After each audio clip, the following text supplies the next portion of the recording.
오늘은 주식시장에서 언급되는 월마트 프리미엄에 대해서 이야기하려고 합니다.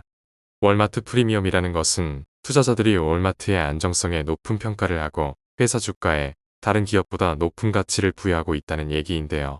그 정도가 구글 모회사 알파벳과 같은 일부 빅테크 기업보다 높습니다. 통상 월마트 같은 성수 기업은 성장성이 낮은 것으로 평가돼 프리미엄이 낮게 형성되고는 하는데 말이죠. 보통 주식시장에서 프리미엄을 따질 때 인용되는 개념 중에는 주가 수익 비율, PER이라는 게 있습니다. PER은 쉽게 말해 이익 대비 주가가 몇 배로 형성돼 있냐는 얘기입니다. 회사가 창출하는 이익 대비 투자자들이 얼마나 많은 웃돈을 주고 주식을 거래하는지 보여주는 지표입니다. 이 이익의 지표는 연간 주당 순이익이라는 것이 쓰이죠. 논의를 위해서 좀 더 설명하겠습니다. PER에는 연간 주당 순이익을 어떤 것을 쓰느냐에 따라 트레일링 PER과 포워드 PER로 나뉩니다. 보통 PER을 언급할 때는 포워드 지표가 많이 쓰입니다. 관련 개념부터 먼저 설명하면 아직 결산이 발표가 안 된 향후 4개 분기 주당 순이익에 대한 애널리스트들의 추정치 컨센서스 누계분 대비 주가를 뜻합니다. 즉, 애널리스트들의 이익 예상치 대비 주가를 의미하는 셈이죠. 트레일링 PER은 반대의 개념입니다. 이미 결산이 발표된 분기를 포함한 과거 4개 분기 주당 순이익 누계분 대비 주가를 뜻합니다. 트레일링보다 포워드 방식이 선호되는 것은 주가는 아무래도 기업의 미래 실적에 대한 기대감에 근거해 움직이기 때문입니다. 과거의 실적이나 현재 상황보다는 향후 실적의 가치가 더 높다고 보는 것이죠. 언론에서 등장하는 선행 PER이라는 말이나 예상 PER이라는 단어는 모두 포워드를 가리킵니다. 이제 월마트의 포워드 PER이 얼마인지 볼까요? 현재 월마트의 포워드 PER은 29.6배입니다. 현재 월마트의 주가는 76.03달러이고 애널리스트들의 주당 순이익 포워드 추정치는 2.57달러입니다. 29.6배는 76.03달러를 2.57달러로 나눈 값입니다. 미국의 동종기업 타깃의 경우 16배, 미국 주가지수 S&P 500은 21.1배입니다. 월마트의 주가에 상당한 프리미엄이 붙었음을 알 수 있는 대목이죠. 더 흥미로운 사실은 월마트 프리미엄이 구글보다 더 높다는 점입니다. 구글 모회사 알파벳 PER은 20.8배입니다. 투자자들이 월마트의 예상 이익에 지불하는 프리미엄이 구글보다 42%나 높은 셈입니다. 과거 5년 평균치를 보면 월마트는 24.3배, 구글 모회사 알파벳은 25.8배입니다. 쉽게 말해 과거에는 구글의 월마트보다 높은 프리미엄이 붙었다가 역전된 것이죠. 두드러진 역전은 2022년 8월부터 일어났습니다. 통상 PER을 끌어올리는 요인은 두 가지입니다. 첫째는 높은 성장성이고 둘째는 높은 자기자본 이익률, ROE입니다. 높은 성장성이 프리미엄을 끌어올리는 것은 기대감이라는 꿈을 먹고 사는 것이 주식시장의 본질적인 특성이기에 이해 가능한 대목이고 ROE는 자기자본이라는 주주의 돈을 이용해 얼마나 이익을 창출하는지 보여주는 지표라는 점에서 그 값이 높을수록 PER이 높아지는 특성이 있습니다. ROE가 높다는 것은 같은 금액의 자본으로도 더 많은 이익을 낸다는 뜻이기 때문이죠. 하지만 월마트는 성장성이나 ROE 지표 모두 구글에 밀립니다.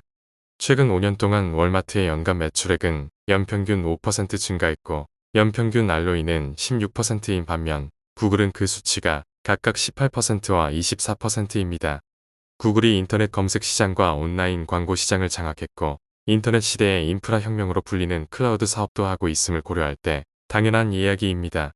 게다가 구글은 최근 각광받는 인공지능, AI 기술 사업까지 전개하고 있습니다. 클라우드, AI의 사업 모델은 매장에서 소비재를 판매하는 것보다 성장성이 높고 또 구글이 장악한 분야인 인터넷 검색 시장이나 온라인 광고는 매장 개설이나 물류센터 확충, 공급망 확보 등 대규모 자금을 필요로 하는 것보다 덜 자본 집약적입니다. 그런데도 왜 구글의 주가 프리미엄은 2022년부터 월마트에 밀리기 시작한 걸까요?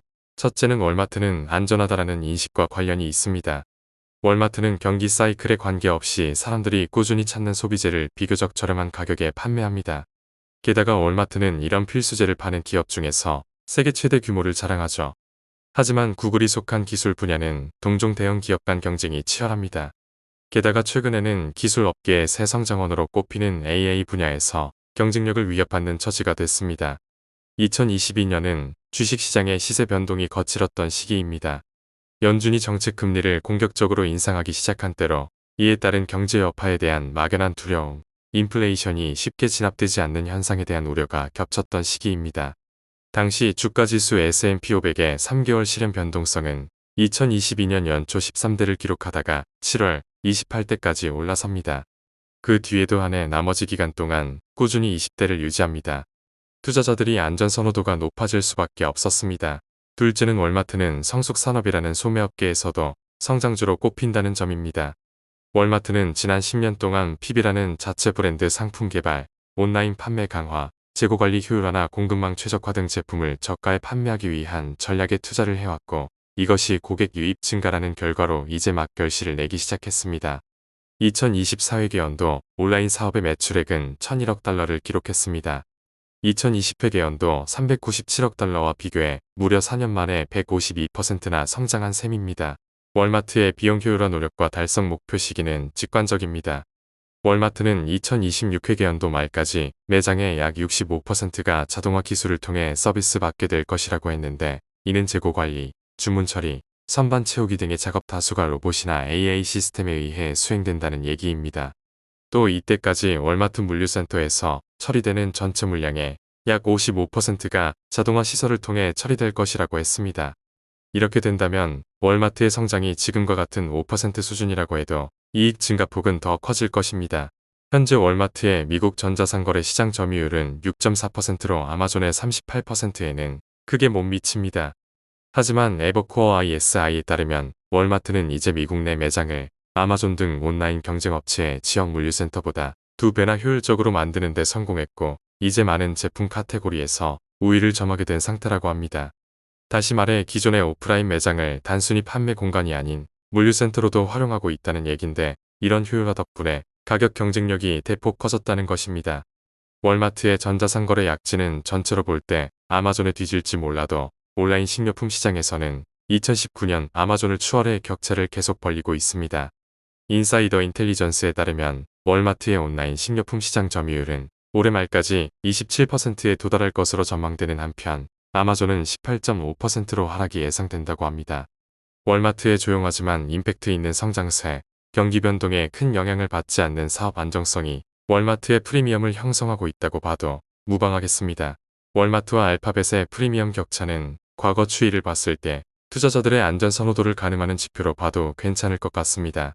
2020년 3월 코로나19 사태 초기 당시에 주식시장 폭락 사태와 2022년 7월 급락기 모두 프리미엄 격차가 벌어졌던 때입니다. 올해 8월 5일 주식시장의 일시적인 집단 급락 사태에도 격차는 벌어졌었고, 현재까지 확대 중입니다. 과연 이 현상은 무엇을 의미하고 있는 걸까요?